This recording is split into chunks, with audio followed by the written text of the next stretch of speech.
Well, I think whether it's President Xi of China or especially President Putin, or for that matter, the Latin American authoritarian quasi-dictators in Ecuador, Venezuela, Cuba, they don't respect Obama, and they certainly don't fear him. Obama huffs and he puffs, but he never blows the house down. And with Edward Snowden still on the ground in Moscow, we should be pulling out all the stops to get him out of there before he goes to Ecuador or anywhere else. But Putin has really sized Obama up. Putin is a classic bully, the schoolyard bully. And Obama is the skinny little kid with the pile of books and the big glasses. And Putin just enjoys thumping the living daylights out of him. And Obama still wants to be friends. It's just amazing to me.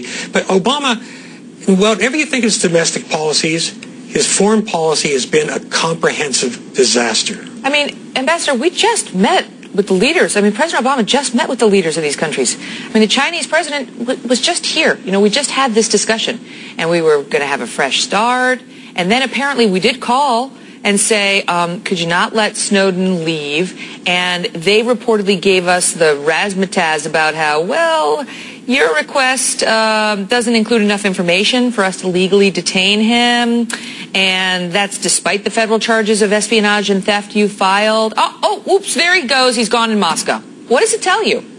Well, one of the problems that Obama has is he thinks everything is a subject of litigation. How do you handle international terrorism? You unleash the FBI, you prosecute them in a federal district court. How do you handle this Snowden thing? Well, you file immigration papers in Hong Kong. Look, this question of Snowden has nothing to do with legal technicalities. This is a matter of raw power in politics, and it's unclear at this point that the administration has understood that. So that's why I think you have to come back to the question of consequences. What I would do right now would be to pull our ambassador back from Beijing and put a freeze on daily diplomatic activity, number one. And number two, I'd hit China where it would hurt them to make it clear how unhappy we are. I would lift permanently all travel restrictions on officials of the government of the Republic of China and Taiwan, the separate government that fled there when the communists took power in 1949.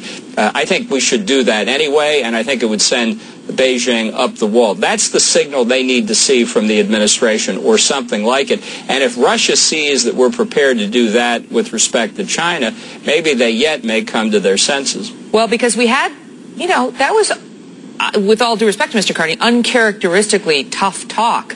Language is irrelevant here at this point. They've tried language with China. Language failed. Now they need to take action. Mm-hmm. And so now we do believe that he's still in Russia. There had been all these reporters boarded a plane from Russia to Cuba because he had booked a plane ticket under the name of Edward Snowden, which, you know, that may have been a tell that it probably wasn't likely to be him, given the circumstances he's in. But all these reporters jump on the plane, Ralph, and then they took photos of the empty seat to show how they'd been duped.